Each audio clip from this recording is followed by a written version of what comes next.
Delete कर देना इसको। डिलीट कर देना। अरे अब अपनी बात है, हमारे समय पास की बात। ठीक है, इसको मैं स्टडी करूँगा दोबारा। ठीक है। तो ठीक है, अब जैसे आप भगवान को मानते हैं, ठीक है, तो आपको क्या लगता है कि भगवान ने धरती वगैरह बनाई कि नहीं बनाई, भगवान ने जीवन की उत्पत्ति की कि भगवान ने मनुष्य को बनाया, आप इसमें से क्या मानते हैं कि भगवान ने मनुष्य को बनाया या भगवान ने जीवन को बनाया? आप क्या मानते हैं? ये सब कुछ बनाया है ईश्वर ने। ठीक है। अंधकार तो था ही। ठीक है। हाँ। हैं, और वर्षों तक अंधकार रहा। तो ईश्वर ने उन लोगों की उत्पत्ति की जो आज जो जिसको हम पूरा संसार ही मान रहे हैं। कुल मिला के अगर ठीक है इंग्लैंड वाले या चाइना या पाकिस्तान अफगानिस्तान वाले ना माने, लेकिन कोई तो वहाँ हिंदू है जो मानता है कहाँ ईश्वर होता है। एक ईश्वरीय शक्ति है, ठीक है, जिसके आदेश से हुआ। जैसे उदाहरण तौर पर कहूँ कि अगर कोई राष्ट्रपति है, प्रधानमंत्री को आदेश देता है कि सब व्यवस्था कर दी जाए, और उसमें प्रधानमंत्री उस व्यवस्था को देते हुए अपना घर भरे। तो बात अलग हो गई। नहीं, कुछ नहीं हो रही, वो वहीं आ जाएगी। ठीक है, तो वो अपना घर भरे, वो कहे 1 लाख मुझको चाहिए, भाई समझ, और बाकी सब को बांटता रहे। ये ही प्रकृति का नियम है। ये भगवान ने जब बनाया है वो सिर्फ, और उसमें कुछ नहीं है, ओम शब्द से हुआ और वो सत्पुरुष के आधार से हुआ। अब वो सत्पुरुष जो है वो ये विधाता कह लो, चाहे ईश्वर कह लो, कुछ भी कह लो उसको, वो एक ही पुरुष था सिर्फ, जिसको अक्षर पुरुष के नाम से जाना जाता है। तो मतलब आपका ये कहना है। हाँ, सुन लो पहले पूरी। अक्षर पुरुष से काल निरंजन ज्योति, इनसे सबकी रचना होती गई। उसी से ब्रह्मा विष्णु महेश सूरज चंद्रमा इनने बनाया। लेकिन 1 लाख जीव अपना पालन पोषण के लिए, प्रधानमंत्री को खाने के लिए वो मिलते हैं, वो और उनको भून के खाते हैं। भगवान ने तो पूरी प्रकृति तैयार करके रख दी और एक ही बार करी है, और उनने का सब ठीक है। लेकिन वो जन्म मरण का जो नाता, बस लास्ट में जो होगा, जो जैसा करता है वैसा मिलता है। कोई स्वर्ग भी जाता है, कोई नरक भी जाता है, और किसी का मोक्ष हो जाता है। ये बहुत बड़ी प्रक्रिया है। मतलब आपका कहना सीधे ये है ना कि एक अक्षर पुरुष, हाँ, मतलब ओम नाम एक भगवान है कोई, एक ईश्वर है कोई, मतलब सर्वशक्तिमान है, सर्वशक्तिमान, जो सर्वशक्तिमान है, उसने जीवन को बनाया, धरती को बनाया, जो भी पूरे ब्रह्मांड को बनाया। ठीक है, सब कुछ। अब मेरा बस कहने का मतलब ये है कि उसने क्यों बनाया, उसको क्या आवश्यकता पड़ी कि उसको एक ब्रह्मांड की रचना करनी पड़ी, बस ये है सवाल। अगर यदि उसने मनुष्य को बनाया तो उसने मनुष्य को क्यों बनाया, क्या आवश्यकता पड़ी? अगर मनुष्य है, बना है, तो मनुष्य क्या कर रहा है आजकल? मनुष्य खुद भी मतलब तकलीफ में है, दूसरे जीवों को भी तकलीफ में डाल रहा है, पृथ्वी को भी खराब कर रहा है।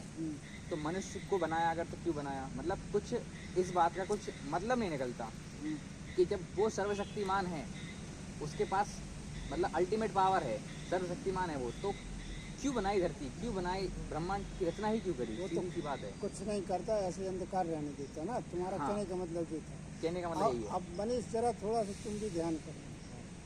आज भैया, आज आप क्या कह रहे कि वो सर्वशक्तिमान है?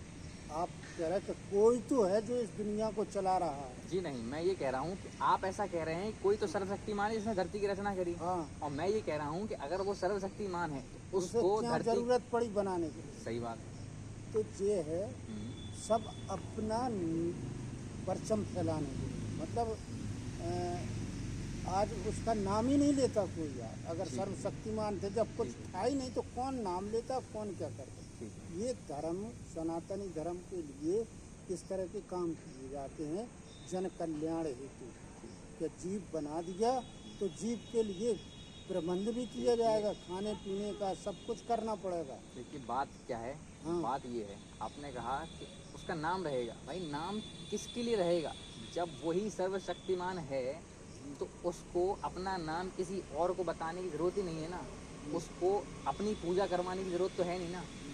जैसे मैं ये मानता हूँ, अगर भगवान है तो भगवान इतना तो समझदार होगा ना कि मेरे उसकी पूजा करने से उसको कोई फ़र्क नहीं पड़ेगा, चाहे मैं उसकी पूजा करूँ या ना करूँ, क्योंकि वो तो सर्वशक्तिमान है। यार फिर वही बात, फिर जो जिस कार्य के लिए वो करते हैं, हाँ। भगवान ने जो किया वो अपने लाने कर रहे हैं। तो किसके लिए कर रहे हैं? वो जो उनसे बन गया, जिसने बनाया है। आप काल निरंजन का नाम भूल गए क्या? ठीक है, उनने बनाया है ना। हाँ। मेरा सवाल तो यही है, उनने क्यों अरे, बनाया? उसने क्या है कि कुछ बीच में गड़बड़ कर दिया, नहीं तो सब कुछ अच्छा था।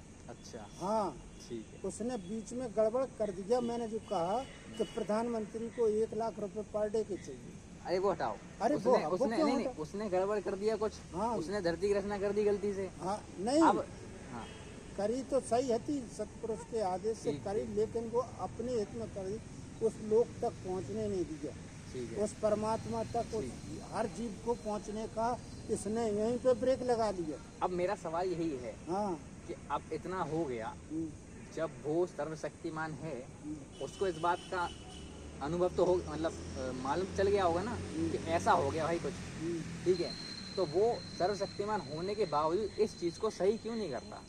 वो ही तो नहीं कर पा रहे अब। क्यों जब वो नहीं कर पा रहा तो इसका मतलब वो सर्वशक्तिमान नहीं है। नहीं, वो तो कुछ है। एक तो है, दोनों चीज़ एक संग कैसे हो सकती है कि वो सर्वशक्तिमान भी है और वो चीज़ों को सही भी नहीं कर पा रहा है? नहीं, वो इसलिए नहीं कर पा रहा है कि इनने अपना राजपाट चालू कर दिया। अब उससे अगर वो सत्पुरुष करता है तो वो सत्य पे नहीं चल पा रहा। वो बात वही आ रही है कि आज के युग में कोई ऐसा है ही नहीं है कि जो वहाँ तक पहुँचे। आज भगवान कसम खा कह रहे, ये बात तो मैं भी समझ रहा कि शिव की उपासना करो, विष्णु की करो, चाहे ब्रह्मा की करो, तुम उस विधाता को कोई भी नाम नहीं देता। सब इसी में भटके हैं और इसी जन्म मरण के चक्कर में पड़े हैं। जो वहाँ तक जाने नहीं देता यार। काल निरंजन और ज्योति है, यही अपने जाल में फंसा है। ठीक, ये बात तो मैं कह ही नहीं रहा ना, मैं तो ये कह रहा हूँ, मैं तो बस वही एक ही बात कह रहा हूँ अपनी। इसके साथ माया का एक प्रपंच बन गया, वो माया अपने देखो, लपेट लेती है। ये माया है, जो धरती है, पाताल है, जीव जंतु हैं, सही गलत दुख दर्द जो भी है, वो सब इस लेवल पे है ना। जब मैं तो कह रहा हूँ, जो आप कह रहे हैं जो सर्वशक्तिमान है वो तो इस लेवल के ऊपर है ना। हाँ, तो है। उसके पास तो सब कुछ है ना, मतलब उसको सब पता है क्या हो रहा क्या नहीं हो रहा। उसके बिना तो मतलब कंकड़ भी नहीं हिल सकता। तो फिर इतना गलत कैसे हो रहा फिर ये चीज़ें? अच्छा एक बात ये या बताओ, तो इसका मतलब यही निकलता जो मुझे समझ में आता है। सुन लो, तुम समझ। कि ऐसा कोई मेरा है ही मैं छोटा सा वैसा ही उदाहरण दीजिए। ठीक है, दीजिए। कोई भी राजा हो, कोई भी राजा हो, मान लो सर्वशक्तिमान एक राजा है ठीक है। और वो चाहता है, तो क्या वो प्रजा को खत्म करके फिर वो किस पे राज करेगा? वो काय का शक्तिमान कहलाएगा। ठीक है, आपने ये कह लिया। हाँ, यही वो कह लिया? इसीलिए करता है कि मैं इस पे राज करूं, उसका कुछ ना कुछ तो होगा। धर्म की जो प्रक्रिया है वो बरकरार रहे। ठीक है। भारत के अंदर की बात हो रही देखो, है और विदेशों की जैसे राजा है तो राजा के पास तो खुद के लिए, अगर वो सबको मार देगा तो उसे क्या समझेगा? राजा के पास खुद का स्वार्थ है। हाँ, खुद का स्वार्थ है तो स्वार्थ के लिए कर सकता। लेकिन हम तो जो बात कर रहे हैं वो तो परम परमेश्वर की बात कर रहे हैं, सर्वशक्तिमान की। जब सर्वशक्तिमान है तो उसको इस चीज़ से क्या ही लेना देना, उसे क्या ही फर्क पड़ रहा है कि उसकी पूजा करे नहीं करे। उसे तो कुछ फर्क नहीं पड़ना चाहिए ना कि वो क्यों सृष्टि बना रहा है, इतनी सृष्टियाँ बना रहा है, क्यों बना रहा है। मतलब एक धरती तो ये है, ऐसी करोड़ों धरतियाँ और होंगी जहाँ पे और भी जीव जंतु रह रहे होंगे, तो ये बन रही तो क्यों बना रहे वो? कुछ मतलब नहीं है ना इस बात का। मतलब हमारी समझ में तो नहीं आता है। मतलब जितना मेरा ज्ञान है जो कि ना के बराबर है, हाँ, उसके हिसाब से मैं मानता हूँ वो तो समय कि पास की ऐसा कोई बात है, सर्वशक्तिमान नहीं लेकिन है। इनसे ज्ञान भी है। लेकिन दूसरी एक बात है कि अपनी जो चर्चा हुई थी कि ये तो हम मानते हैं कि कोई तो है जो इस दुनिया को चला रहा है, कि हवा चला रहा या कुदरती चल रही। तो वो कुदरत भी कौन है? कौन आदेश कर रहा कि हवा चलाओ, आग में आग लाओ, या कौन जल ये सब चीज़ें जो चंद्रमा सूरज ये क्यों बनी, क्यों इसलिए बनी। देखो आप ये मानते हैं कि ऐसा कोई ना कोई है, हाँ हम ये मानते हैं कि ऐसा कोई हो भी सकता है और नहीं भी हो सकता है, लेकिन हम नहीं समझ पा रहे अभी इस बात को। हाँ तो जब तक नहीं समझ पाए तब तक हम ये मानेंगे कि हमें नहीं पता, तो हम ये मानेंगे भाई ऐसा कुछ है नहीं, साबित नहीं कर पा रहे ना हम तो हम तो यही मानेंगे। और क्या। तो बस अब बात हम लोग थोड़ा सा उसमें आध्यात्मिक ज्ञान की ओर बढ़ो तुम तो, अब वो तुम आध्यात्मिक ज्ञान को पकड़े नहीं, तो तुम आध्यात्मिक ज्ञान भौतिक ज्ञान को आपकी पकड़े। नज़र में क्या है आध्यात्मिक ज्ञान? अब इतना हम भी तो नहीं पढ़े यार। तो ठीक, फिर कुछ भी कुछ जो कुछ आइडिया तो होगा ना। आइडिया ये है कि है एक कोई ना कोई सर्वशक्ति विधाता जिसको कहा जाता है, और वो ही सब कुछ संचालन करता है, जन्म मृत्यु करता है, सब कुछ वो उसी के वो है। तो आपको अगर कहने का वो- मतलब ये है कि मैं इस चीज़ को बिना सवाल करे मान लूँ? नहीं, मैं इस बात की थोड़ी कह रहा कि तुम मान लो। आप कह रहे आध्यात्मिक ज्ञान, तो आध्यात्मिक ज्ञान मैं कैसे प्राप्त करूँ? आध्यात्मिक ज्ञान तो वो ही है ना कि उनकी साधना से मिलता है, सिर्फ प्रभु के नाम से। मैंने सब में पहले कहा कौन है वो, अक्षर, अक्षर है सिर्फ, और कुछ साधना पे आते हैं वापस। हाँ। आप कह रहे साधना से मिलता है वो ज्ञान, हाँ। ठीक है। अब साधना से ज्ञान मिलता है कि नहीं, इस बात को चलो मैं मान लेता हूँ कि आपने कहा, मैंने मान लिया, और मैंने ऐसे- साधना शुरू करी, मेरा जीवन उसमें चला गया और चला। मुझे वो ज्ञान नहीं मिला अगर, तो नहीं, मैंने तो अपना ऐसे- जीवन बर्बाद कर दिया ना एक तरीके से फिर। ऐसा तो हो ही नहीं सकता, ऐसा तो हो ही नहीं सकता। ये भी सही बात है कि आप साधना करो और आप दिन भर मजदूरी करोगे और आपको शाम को मजदूरी नहीं मिलेगी। ऐसा कोई दुष्टी होगा जो तो नहीं देगा पैसा, कि दिन भर काम किया यार उसकी जो पेट है। मैं बताऊँ सोच ऐसा है। कब हो सकता है? हम्म, ऐसा तब हो सकता है हम्म, कि हमें अपने परिश्रम का फल ना मिले। हम्म। ऐसा तब हो सकता है जब जिससे हम फल की अपेक्षा कर रहे हैं वो वास्तविकता में मौजूद ही ना हो। ऐसा हो सकता है। हाँ। तो हम जिसकी उपासना कर रहे हैं वो है ही नहीं, तो कहाँ से फल मिलेगा हमें, कहाँ से आध्यात्मिक ज्ञान मिलेगा? नहीं मिलता, ठीक है, अब आप कह रहे हैं मिलता है तो मिलता है भाई। क्योंकि वो है, इसलिए है वो। बहुत तगड़ी